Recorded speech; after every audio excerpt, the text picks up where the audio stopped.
Hello, good evening, and welcome to my channel. My name's Natasha, and if you're new here, I post videos talking about whatever's on my mind as a 30-year-old single neurodivergent. What else am I? I'm an addict in recovery. I have an eating disorder in recovery, and I talk about whatever's on my mind. And today I wanted to talk about my Jesus testimony because I've been victim of discrimination for the first time in my life. So at the moment, I don't have a job. I am living with an elderly lady in London for significantly low rent in this amazing house. I mean, my bedroom's huge with an ensuite, and I'm paying like peanuts, literally peanuts. And I even have an electric heated mattress. Like, I'm so cozy right now. That's why I'm recording in my bed, because I'm just like, this is my cozy space. So yeah, how was I a victim of discrimination under the Equality Act 2010? So I was applying for a part-time nannying role on Koru Kids, which is an application which is London-based jobs which are for part-time nanny roles. So I was applying for this role to pick children up from school and help with their bedtime routine. And yeah, so I started speaking to this woman on a video call, and she asked about my experience with children, and I said that I helped at the youth group at my local church, and she was asking me a lot of questions about my religion and like what do the groups entail. And one of them I said, well, it's an evangelist group, so nannies and mums and toddlers and babies come during the week, and they're not necessarily Christians, but it's just like a safe space for them to come and have like a play date with the babies and children. And she just asked so many questions, like, so how do you push the Christianity onto them, in the sense of evangelism? Like, her face was very judgy, and yeah, she was just, and her signal kept going, and she was just like, really didn't seem like a nice person, and she didn't allow me to ask any questions, and it was just seemed to be very focused on my religion and Christianity. And she mentioned that, so me and my husband are from different religious backgrounds, so we're now agnostic, and we don't want our children to be influenced by any type of religion, because, you know, my husband grew up in a Catholic family, you know, if you know what I mean. I'm like, okay, I didn't say anything about it. I'm really open-minded about religions and spirituality. I'm honestly, like, there's a Hindu woman that comes to the church kids group, and we just speak about meditation and past life regression and stuff. I'm so not judgy. I would never push religion onto someone's child, like not even my own child. So anyway, whatever. And then at the end she said, yeah, because of your religion, we wouldn't consider hiring you. So I was like, okay, yeah, I understand. But then afterwards, when I thought about it, like, that's wrong. That's really wrong to say that you wouldn't hire someone based on their religious beliefs. And I told the agency about it, and the agency, of course, like they always do, side with the family. It's just like, if I've worked in an estate agent, the estate agent will also always side with the owner of the property, because that's where their money comes from. And it's just so wrong, because I just know for a fact if I was in a different position and I said straight up to somebody, if I was an owner of a company and I was doing an interview and I said, unfortunately, because you're Muslim, I'm not going to be considering you for the role. It's just so wrong. That has nothing to do with somebody's capabilities for the role. You know, or saying because somebody is from a certain culture, like, I don't know, because you are, because you're American, we wouldn't be considering you for the role. Or because you are female, we wouldn't be, you can't do that in this day and age. So my therapist told me that I shouldn't have really fought for my view on this, but honestly, I'm gonna speak up for myself in situations like this. And this brings me to talk about my encounter with Jesus, and I'm just gonna push my Christianity onto everybody, and I just want to say that if you don't believe in Jesus, then what are you even doing with your life? No, I'm joking, but I just wanted to share my story, because I've not always believed in Jesus the way that I do. Not believe in Jesus, but thought that he was real. I've always believed in God and thought that there was something or somebody or a creator. But the way that I saw Jesus was like, oh, he's just a character in a book, or he's just an ancient character like Churchill or Henry VIII, or, you know, just like a prophet that was alive, but maybe he was just quite a normal person, and like he's passed away and he's gone, he was just something of the past. But as I delve into Christianity and started to learn more about it, I realized that he is still alive. And I know that if this was me a few years ago, listening to my future self saying this, I would think I was batshit crazy. I would think she needs to be sectioned.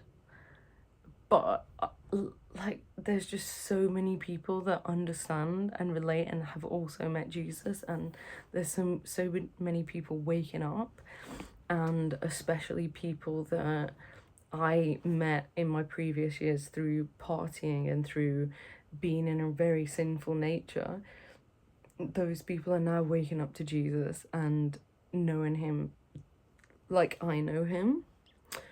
And I can see the judgment on people's faces when I talk about this, but what happened, I'll keep it short and sweet, because I do have another video of a full testimony and I will do more. If I had the time, I'd do it every day. I'd do Jesus testimony every single day and post it on YouTube, even if nobody watched it, because I just love praising the Lord. So yeah, there's that. So what happened was, I did something sinful, something that I thought I could never be forgiven for by God, and I felt very ashamed. And when I stopped, because I'm in AA, and I got sober 2.5 years ago, and I've stayed sober, I was really struggling to, I was really struggling to deal with my emotions, and I had nothing to numb my emotions with, so I was in a really bad emotional state, and I was praying on the bathroom floor, and I was crying my eyes out for hours, and I was in so much emotional pain. I was just like, God, I'm sorry, I'm so sorry. I didn't even know what my perception of God was, but I had nothing left to lose, and this is like my last resort, because I'm like, drugs and alcohol no longer work for me, and also like other ways I've used to try and cope or escape haven't worked. So I just felt so trapped. Like, the only way is to pray to God, because I have no other way out. Anyway, that night, I fell asleep, had this dream. It was so vivid, that I will never forget it. And basically, in the dream, there was war going on, and there was men in suits, and they were all shooting each other, and we're in this gorgeous apartment in Battersea, my favourite apartment that I always look up and think I'd love to live in there. All these men were shooting each other, but I was walking through the middle of the war zone, and all of the bullets were bouncing off me, and I was thinking, how am I invincible? Like, how am I so protected? How am I not being shot? This is insane. Like, it's like I was bulletproof. Anyway, once I got through, I turned around and Jesus was there, and Jesus was protecting me with his, just like, with his energy. He was walking behind me and protecting me from all these bullets. And oh my God, I'm getting tingles now because I can just feel his love and his care, and like how real he is. He's so real. And he showed me out of this window, and it was just, the whole of London was covered in white snow, thick white snow over every building, every road, every house, everything. And he said to me, "You've been purified." And then the next day I woke up and I felt like a new person, and I felt like a different person since. I've not felt any shame for my past since that day. I felt like something had been lifted, like this heaviness that I was carrying for so long, like my whole life. It just got lifted after this dream, and I had this newfound confidence. And I walked into the church and I told everyone about my dream and my past sins, and I no longer felt embarrassed or ashamed of it. Whereas I spent years not going to church because I felt like I was too bad of a person. So this whole change overnight. And then since then, so many things have happened, so many encounters with Jesus. And it just blows my mind. It's the most powerful thing that's ever happened to me, the most extraordinary thing that's ever happened to me, the best thing that's ever happened to me, the most joyful thing that's ever happened to me, the biggest miracle that's ever happened to me. And I just want everyone to experience that, because anyway, I was really struggling to read the Bible because the ones that I've got are really like intense. For some reason I bought 2 of the Old Testament because I'm very rigid and thinking, okay, I need to start from the start. I've done the whole Bible in a Year app. So I saw this online. It's the Bible in a Year book, exactly like the app, but in a book. So yeah, I'm just gonna read. Actually, I'm gonna find, what's today's date? October 30th. It's Halloween tomorrow. October 30. There we go. 29. 30. Day 303. Okay, so I'm gonna read one from October 30. There we go.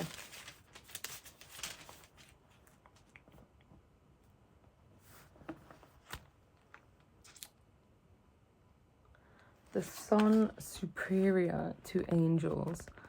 For to which of the angels did God ever say, "You are my son, today I have become your father"? Or again, "I will be his father, and he will be my son"? And again, when God brings his firstborn into the world, he says, "Let all God's angels worship him." In speaking of the angels, he says, "He makes his angels spirits, and his servants flames of fire." But about the Son, he says, "Your throne, O God, will last forever and ever. A scepter," I don't know what that word says, "or of justice will be the scepter of your kingdom. You have loved righteousness and hated wickedness. Therefore God, your God, has set you above your companions by anointing you with the oil of joy. He also says, in the beginning, Lord, you laid the foundations of the earth, and the heavens are the work of your hands. They will perish, but you remain, and with all wear out like a garment. You will roll them up like a robe. Like a garment, they will be changed. But you remain the same, and your years will never end. To which of the angels did God ever say, sit at my right hand until I make your enemies a footstool for your feet? Are not all angels ministering spirits sent to serve those who will inherit salvation? That's so beautiful. And what I'm getting from this is the main thing that stood out for me is your God has set you above your companions by anointing you with the oil of joy. Because I honestly, one verse that's been going through my mind the whole week is, I have plans to prosper you and not to harm you. So even when you feel like you're going through a challenge or something is tough, God isn't punishing you. He's just preparing you for something better, or he's trying to push you onto a different path that will bring you happiness. It's never ever to harm you or punish you. Even if you have sinned, even if you've done bad things, God never wants to punish you. He only wants to help you and love you, and I just wish that everyone knew that. So on that note, good nighty night, loves.